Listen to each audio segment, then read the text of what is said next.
তার କ'ଣ ହେଇଛି ମାନେ ପୁଙ୍ଖାନୁପୁଙ୍ଖ ଭାବେ ତଦନ୍ତ କରାଯିବ ଏବଂ ତଦନ୍ତ ବେଳେ ଯାହା ଜଣାପଡ଼ିବ ସେଇ ଅନୁଯାୟୀ କାର୍ଯ୍ୟ କରିବ। ବହୁତ ଭଲ ବ୍ୟବସ୍ଥା।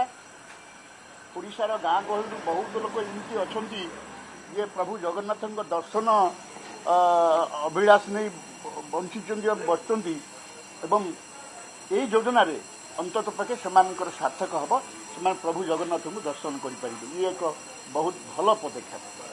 ବିଜେଡି କହୁଛି ଏ ଯୋଜନା ପୂର୍ବରୁ ଥିଲା, ଆଉ ଯେଉଁଭଳି ଭାବରେ ଜଗନ୍ନାଥଙ୍କୁ ନେଇକି ରାଜନୀତି କରାଗଲା ବଜେଟ୍ ଆହୁରି ଅଧିକା ଆସିବାର ଥିଲା। ଆଜ୍ଞା, ଜଗନ୍ନାଥଙ୍କୁ ନେଇ ରାଜନୀତି କିଏ କରୁଛନ୍ତି ଆପଣମାନେ ଜାଣିଛନ୍ତି।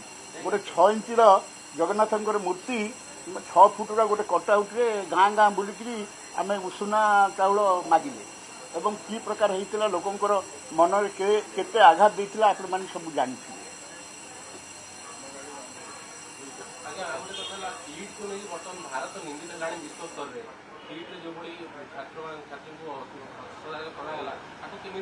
ତାର କ'ଣ ହେଇଛି ମାନେ ପୁଙ୍ଖାନୁପୁଙ୍ଖ ଭାବେ ତଦନ୍ତ କରାଯିବ ଏବଂ ତଦନ୍ତ ବେଳେ ଯାହା ଜଣାପଡ଼ିବ ସେଇ ଅନୁଯାୟୀ କାର୍ଯ୍ୟ କରିବ।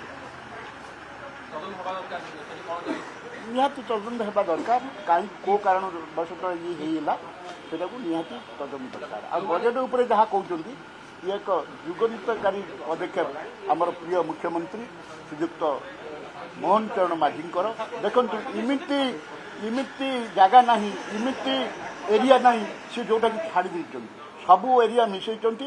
ଯାହା ଆଗରୁ ଥିଲା ଆପଣମାନେ ଜାଣିଛନ୍ତି, ଯେ କଣ୍ଟିନ୍ୟୁଅସ୍ ପ୍ରୋସେସ୍ ବଜେଟ୍ ଯାହା ଆଗରୁ ଥିଲା ଆଉ କ'ଣ ରହିଯାଇଥିଲା ତାକୁ ଉପଲବ୍ଧି କରି ବଜେଟ୍ରେ